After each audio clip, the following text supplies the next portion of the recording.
اللهم صل وسلم وبارك على سيدنا محمد وعلى آله وأصحابه أجمعين. ازيكم حبايبي؟ عاملين ايه؟ يا رب تكونوا دايما بخير.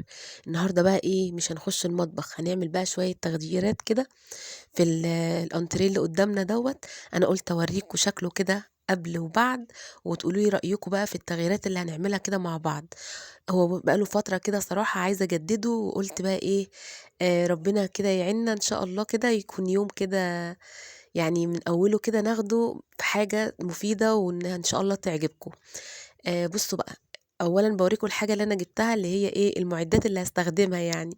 دي الأدوات اللي إحنا هنستخدمها مع بعض. دي علبة لاكيه، أنا جبت أغمق درجة في اللون البني، تمام. ودي إزازة تينر أو نفط من الموان، هو بيديني الاتنين كده مع بعض. بصوا، هو ب100 جنيه كده هنشقلب الدنيا وهنظبط الدنيا، وإن شاء الله كده إيه، يا رب كده الفكرة تعجبكم. وبنحاول نجدد كده على قد ما نقدر في بيوتنا بإيدينا بأقل التكاليف وبأقل الإمكانيات، علشان نقدر إن احنا نأقلم الدنيا كده مع بعضينا ونشوف الدنيا يعني ايه. نظبط حالنا كده بأقل التكاليف. أول حاجة طبعا هفرش حاجة كده على الأرضية، لأن أنا طبعا ايه، بصراحة كده ولا شلت السجاد ولا حاجة. أنا قلت أعمل كده، ولو شلت بقى السجاد وقلبت الدنيا فكده هكركب الدنيا على بعضيها. فانا ايه، وهو محطوط مكانه كده، فرشت حاجة كده ملاية قديمة عندي او ستارة قديمة. دي كانت ستارة بلكونة قديمة كده، فرشتها علشان لو اي حاجة نقط بوهية او اي حاجة وقعت او حاجة تبقى الدنيا في الامان. عشان طبعا السجاد ما يبص، مش عشان نعمل حاجة نبوظ حاجة تانية. الله المستعان. بصوا بقى، انا ابتديت كده، فتحت العلبة، وابتديت إن أنا أحط عليها اللي هو النفط دوّة أو التينر ده. ده جِبته من عند الموّان مع البوهية، تمام. بُصّوا بقى، هو كل الموضوع كلّفني حوالي 100 جنيه أو 110 حاجة زي كده. مش مبلغ كبير ولا حاجة، بس طبعًا فرق معايا كتير جدًا، جدًا. وعايزة آخُد رأيكم وتقولوا لي رأيكم بجد بأمانة. إيه رأيكم في الشكل النهائي؟ هو كده طبعًا مهلوك طبعًا بقى له سنين كتيرة، أنا عاملة الموضوع دوّة من حوالي ييجي 10 سنين مثلًا والّا حاجة. فقُلت بقى إيه، كل فترة كده أقول إيه، عايزة أعمل، عايزة أعمل. طبعًا كل شيء بأوان، ولمّا ربنا بيريد طبعًا بيرتّب أمورنا وبيصلحها لنا يا رب، اللهم آمين. بُص بقى، أول حاجة طبعًا هاشيل أنا الأنتريه دوّة اللي هو بيقولوا عليه الأسيوطي ده تقريبًا. هو بصراحة خشبه متين جدًا، جدًا، يتحمّل يعني سنين السنين ما شاء الله يعني، هو خشبه حلو جدًا، حمّال القاسية زي ما بنقول. بس طبعًا كل فترة كده بيبقى عايز إيه، يعني برضه حاجة تتغيّر، فرش يتعمل له يعني. الكسوة دي أنا اللي عاملاها، أنا اللي مخيطاها على إيدي على فكرة. يعني قصدي أنا اللي مخيطاها بنفسي، مش على إيدي إن أنا من غير مكنة. أنا اللي جِبت القماش وأنا اللي خدت المقاس وخيّطته كده، وقولوا لي بقى رأيكم، تمام. كده بقى ابتديت إيه، في الجَد زي ما بنقول.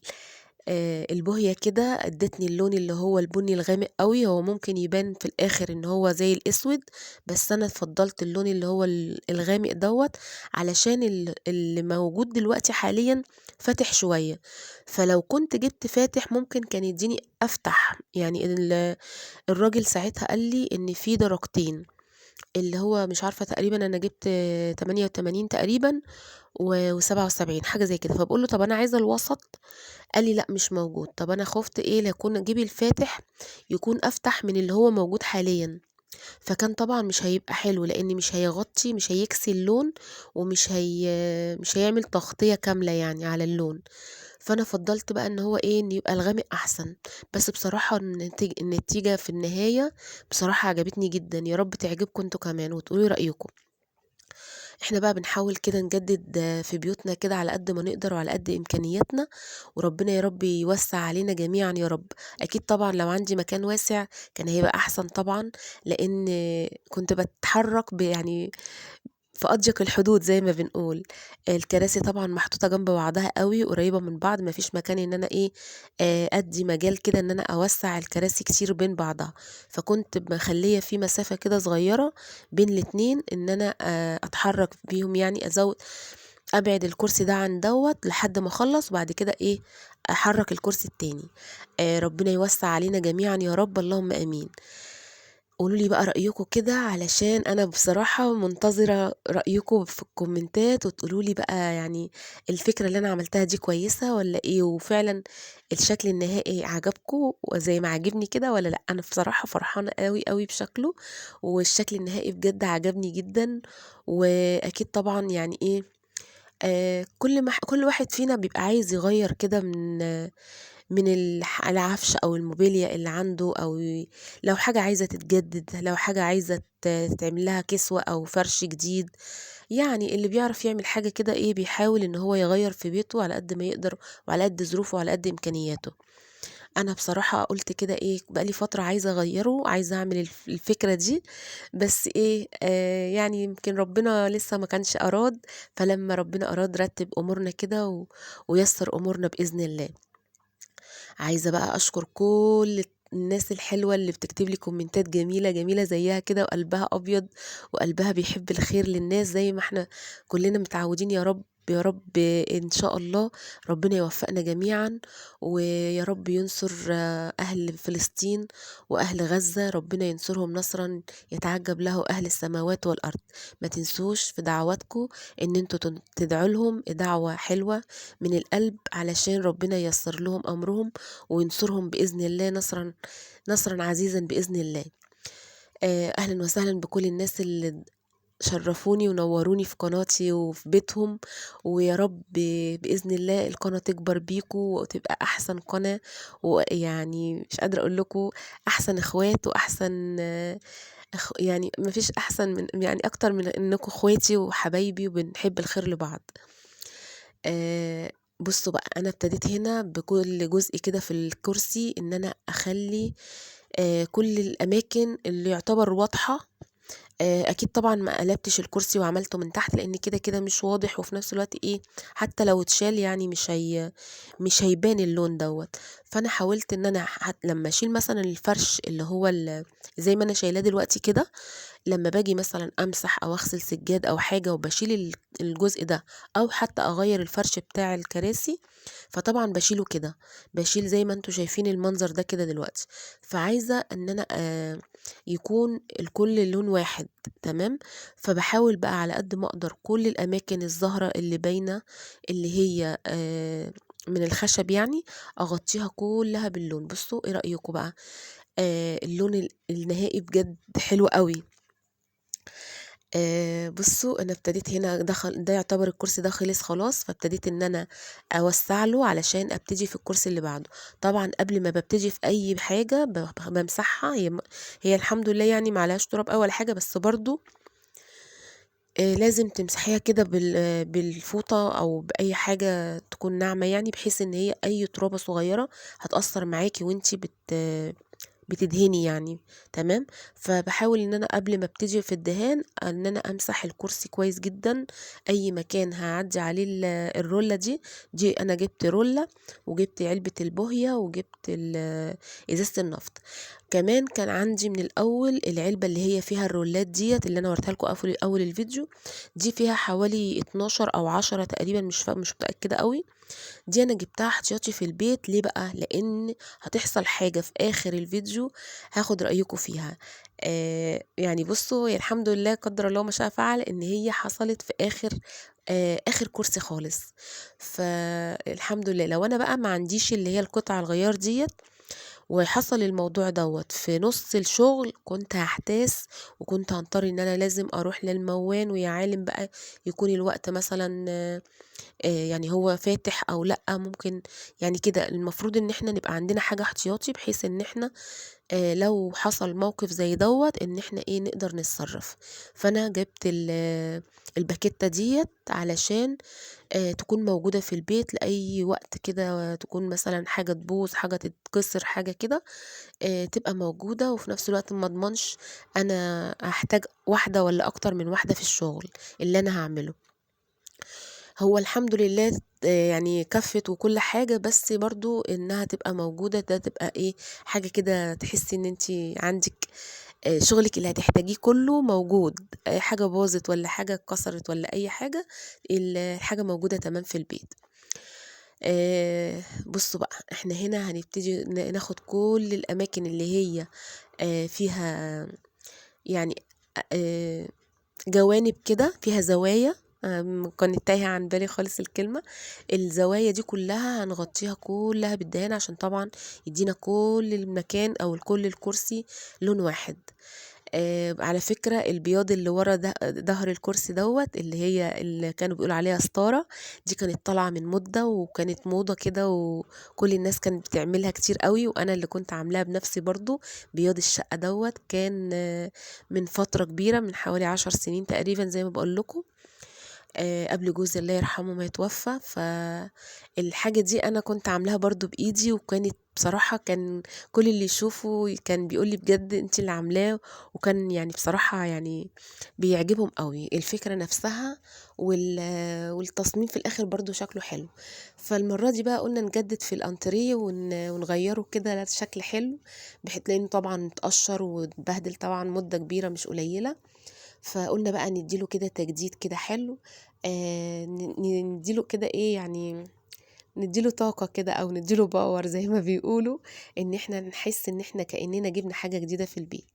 هو تغيير وفي نفس الوقت نظافة وبيدي كده شكل حلو، ان انت ايه يعني الحاجة ما تبقاش مهلوكة ولا آه متهانة بمعنى اصح يعني كده.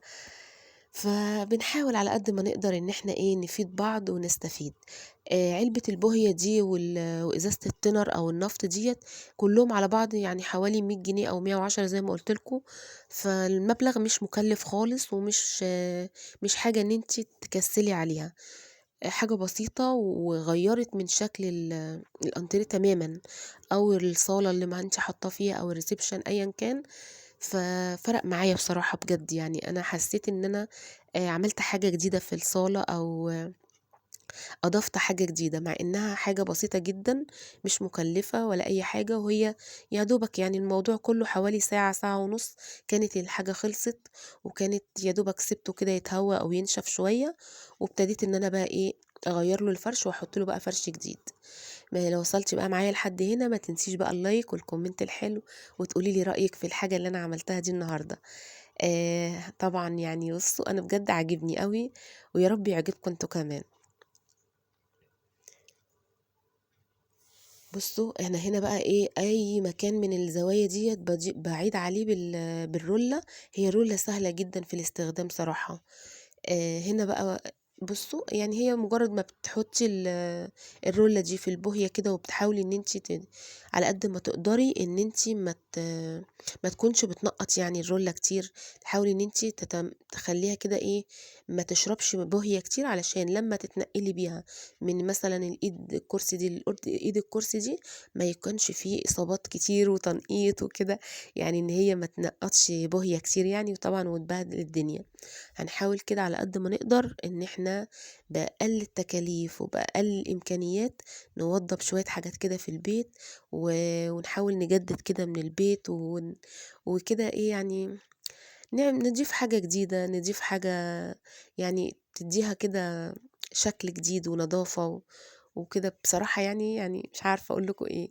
هاستنى رأيكم بقى تقولوا لي أنتم إيه الشكل النهائي كده، فرق والّا لأ؟ أنا بالنسبة لي بصراحة حاسة إنه فرق، فأنا برضه هاستنى رأيكم. دي كده طبعًا الجزء اللي هو اللي تحت الرجول كده. بصوا كويس بقى إن أنا فارشة اللي هي الملاية القديمة دي، لأن طبعًا أي نقط بوهية بتقع ولا أي حاجة، وفي نفس الوقت وأنا بعمل اللي هي الرجول الكراسي ديّة، أكيد طبعًا الرولة بتوصل يعني للأرضية كده، تمام. فلو الملاية دي مش مفروشة، هي بصوا أنا الحمد لله يعني حافظت على قد ما أقدر، بس برضو يعني برضو يعني حافظت صراحة على السجادة، بدل ما تبقى في نقط بوهية على السجادة ولا حاجة. فأنا بصراحة كده ما شلتش حاجة يعني من مكانها ولا حاجة، وهي الحاجة مكانها. يا دوبك بس فرشت الملاية، وبقيت أنقل كرسي كده من الكرسي ده للكرسي ده شوية، يعني وسعت كده إيه، مثلا 20 سنتي كده ولا حاجة بين الكراسي وبين بعضها، وكده ايه بقيت احرك يعني في اضيق الحدود، يعني لان عندي المكان يا دوبك على القد. ربنا يا رب يوسع علينا جميعا يا رب، اللهم امين. بصوا بقى الشكل النهائي ايه رأيكم؟ بجد يعني عجبني قوي. قولوا لي بقى انتوا لو وصلتوا معايا لحد هنا بقى، قولوا لي رأيكم في الكومنتات. الشكل دوت عجبكم واللون حلو ولا لأ؟ هستنى رأيكم، لأن بجد زي ما بقول لكم كده أنا اخترت اللون الغامق علشان يعمل كفر كده على اللون القديم، لكن لو كان لون فاتح كان ممكن اللون القديم يبقى باين من تحتيه، لأن مش هيبقى عامل كاسي قوي عليه، يعني واخدين بالكم؟ لو هو فاتح واللي تحت غامق كان هيبقى باين، كان هيبقى شفاف كده مبين اللون، لكن كل ما كان أغمق من القديم كل ما كان أحسن طبعا. بصوا هنا بقى البوهية كنت قربت ان انا اخلص، خلصت هنا الكراسي، وهعمل بقى هتنقل ايه للكنبة وللكرسي اللي هو الناحية التانية. هنا بقى اخر جزء دوت، هاحاول بقى على قد ما اقدر ان انا كل الاماكن اللي ظاهره قدامك دي هي اللي ايه هكسيها كلها باللون، علشان ما تبقاش طبعا حاجه ايه ان هي متسابه باينه من اللون القديم. بصوا بقى بوريكم الفرق بين الاتنين دولت، بصوا جنب دي. طبعا احنا هنا الكسوه دي اصلا هنشيلها ونغيرها، كده كده انا كنت عايزه اشيلها اصلا عشان اغسلها يعني وكده، واحط واحد نضيف، انا عندي غيار يعني وكده، فبشيل ده واحط دوت ايه عبال ما ده يتغسل وكده اكون حطيت التاني. هنا بقى شلت الجزء اللي هو الظهر دوت، وهشيله على جنب كده لحد ما ايه ما اخلص خالص، ولما البوهية تنشف او الدهان ينشف يعني ابتدي بقى ان انا اغير له الفرش، واحط بقى ايه الشكل او الغيار الجديد يعني او النضيف. تمام. هنا بقى الكنبة دي طبعا يعني مش عارفة اقول لكم ايه، الشكل طبعا مختلف تماما. ابتديت بقى ان انا ادهن الجزء اللي ورا دوت، وبعد كده اعمل بقى ايه الايدين ديت او مش عارفه المساند او الدراعات، يعني فيها ليه كذا اسم، مش عارفه بقى انتوا عندكم بتسموها ايه. الظهر دوت الاول، وبعد كده ابتديت ان انا اعمل الايدين، عشان طبعا الحركه وانا بدهن باجي ناحيه الايد، فلو كنت عملت الايد الاول كان طبعا كل البويه طلعت في الهدوم، ما كانش هتبقى مش كانش هيبقى صح يعني. ابتديت ان انا اعمل الظهر الاول، وبعد كده ابتديت الايدين والجزء ال- اللي هو ايه اسفل الكنبه ده اسمه ايه، المكان اللي بنقعد عليه يعني. تمام. ابتديت كده دي الايدين اهيت، ابتديت ان انا اكسيها خالص بجميع النواحي، من جميع النواحي يعني، عشان طبعا ايه دي باينه لاي حد كده من بره يعني هي الاكتر حاجه، اكتر جزء باين في الكنبه. تمام. غير بقى الاماكن اللي فوق وتحت ديت، هي دي بيبقى عليها الكسوه نفسها او مش عارفه اسمه ايه، المكان اللي الضهر أو المكان اللي بنقعد عليه يعني. تمام. انا مش عارفه اسمه، لو اللي عارف بقى يقول لي يكتب لي في الكومنتات، انا مش عارفه اسم الجزء ده اسمه ايه. هنا بقى ابتديت ان انا اروح الناحيه التانية، طبعا هنا انا شلت الستاره من ورا علشان ما يجيش عليها بوهيه طبعا، لان لو كانت ورا الكنبه زي ما كانت الاول كانت طبعا ممكن يجي عليها بوهيه او حاجه. انا على قد ما اقدر برضو خليت بالي وحافظت عليها، بس ان عشان الحيطه برضو ما تتبهدلش او الارضيه يقع عليها بويه كتير وتبقى فيها نقط بويه وكده يعني. حاولت على قد ما اقدر، وبصراحه الحمد لله يعني ربنا اكرمني وما حصلش اصابات. المره القديمه لما كنت بدهنه المره اللي فاتت من فتره زي ما قلت لكم، علبة البوهية وأنا باتحرك كده من الكرسي ده للكرسي ده، راحت علبة البوهية مدلوقة شوية، بس الحمد لله المرة دي خلّيت بالي وما حصلش الحمد لله حاجة زي كده.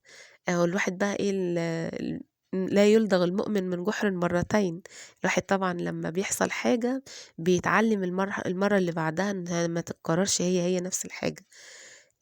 لا يُلدغ المؤمن من جُحر مرتين، اللي اتلسع من الشوربة ينفخ في الزبادي زي ما بيقولوا. خلّيت بالي طبعًا على قد ما أقدر علشان ما فيش حاجة تتدلق، أولًا خسارة في الأرض إنها تتدلق يعني وكده، فلوس وتتدلق في الأرض، وفي نفس الوقت طبعًا بهدلة و والحاجة اللي أنتِ فارشاها طبعًا بتبوظ والكلام ده كله، فالحمد لله المرة دي خلّيت بالي.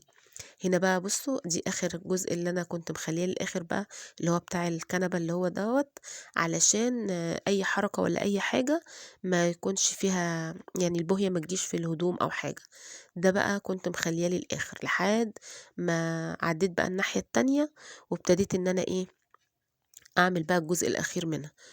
عايزة بقى تقولوا لي رأيكم في الشكل النهائي، هاوريه لكم في آخر الفيديو، وهاوريكم إيه اللي حصل في الآخر، علشان كده أنا كنت جايبة الباكيتة كاملة بتاعة الرولات ديّة، علشان لو حصل نفس الموقف دوّة يبقى معايا غيار احتياطي، علشان طبعًا ممكن إن يكون الميعاد مثلًا متأخر بالليل أو الصبح لسه، أو يمكن يوم أجازة الموال قافل أصلًا، فالحاجة تبقى عندي في البيت أحسن، علشان لو احتجتها في أي وقت تبقى متوفرة.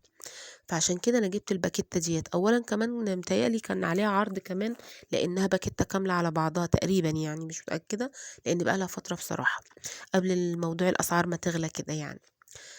الله المستعان على الأسعار اللي عمّالة تغلى ديّة، ربنا يعين كل واحد على حاله يا رب، ويوسّع علينا جميعًا يا رب، اللهم آمين.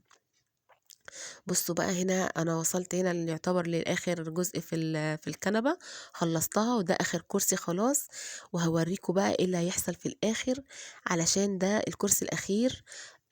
الرولة طبعًا كويس إن هي عملتها في آخر حاجة، يعني ما باظتش الحمد لله غير في الآخر، علشان كنت هاضطر إن أنا طبعًا آخد واحدة جديدة، وطبعًا إحنا بعد الاستعمال هنرميها يعني أصلًا، أنا باخلّي اليد بس اللي هي الزرقا دي، هي دي اللي